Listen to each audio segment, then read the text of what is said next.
Il fut un temps où un seul homme fit trembler l'or du monde. Nous sommes en Afrique de l'Ouest, au début du XIVe siècle.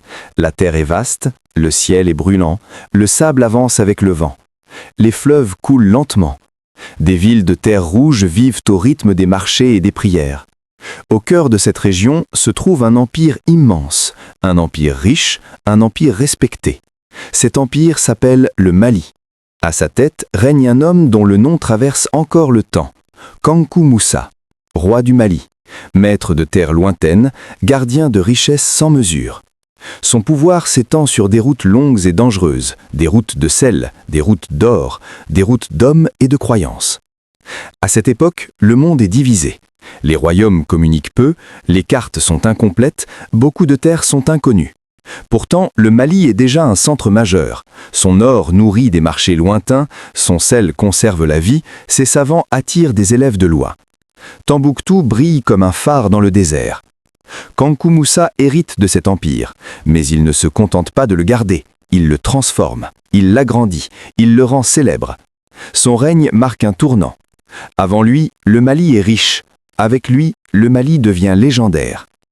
Kankou Moussa est un roi musulman. Sa foi est profonde, elle guide ses décisions, elle structure son pouvoir.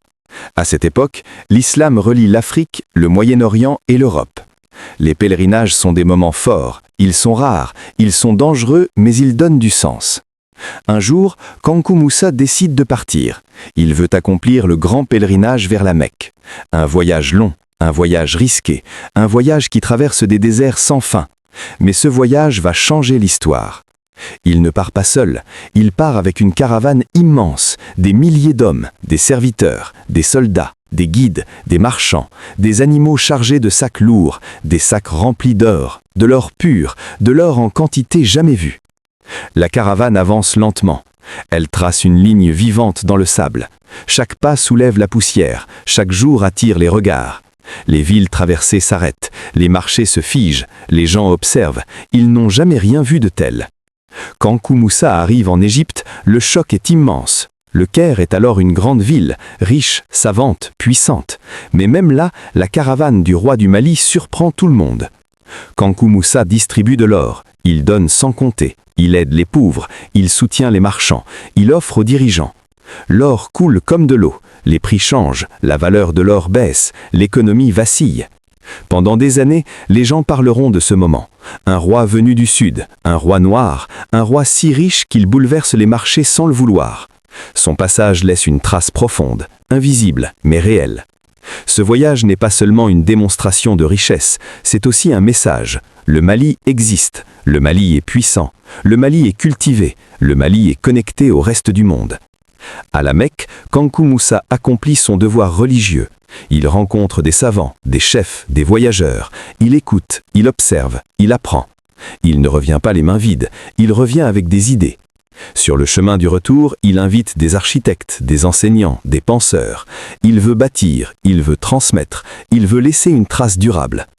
De retour au Mali, le changement commence. Des mosquées sont construites, grandes, solides, simples et majestueuses, en terre et en bois. Elles résistent au temps. Elles rassemblent les fidèles. Tombouctou devient un centre du savoir. Des écoles ouvrent, des livres circulent. On y étudie la loi, la science, l'histoire. Les mots voyagent autant que l'or. L'empire s'organise, les routes sont sécurisées, le commerce se développe, les villes grandissent.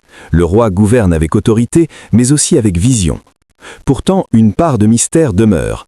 Comment un homme pouvait-il posséder autant d'or? D'où venait cette richesse immense? Des mines profondes, des réseaux anciens, un contrôle strict, mais aussi une gestion habile. Kankou Moussa ne montre jamais tout. Il garde une distance. Il est présent mais discret. Son pouvoir est calme, son regard est tourné vers l'avenir. Dans le reste du monde, son nom circule. En Europe, des cartes sont dessinées. Sur certaines, on voit un roi africain assis sur un trône, une couronne sur la tête, une pièce d'or dans la main. Ce roi, c'est lui. Ces images nourrissent les rêves, elles éveillent la curiosité, elles attirent les convoitises. L'Afrique de l'Ouest n'est plus un vide sur la carte, elle devient une terre de richesse et de savoir. Mais le temps passe, aucun règne n'est éternel. Après Kankou Moussa, l'Empire connaîtra des luttes, des divisions, des pertes. La légende reste, mais la puissance diminue. Pourtant, son héritage survit, dans les murs de Tombouctou, dans les manuscrits anciens, dans les récits transmis, dans la mémoire collective. Kankou Moussa n'était pas seulement riche, il était un bâtisseur, un passeur, un homme qui a relié des mondes, un roi qui a montré que l'Afrique avait sa place au centre de l'histoire. Son histoire nous rappelle une vérité simple. La grandeur ne se mesure pas en or, elle se mesure en impact, en vision, en traces laissées dans le temps.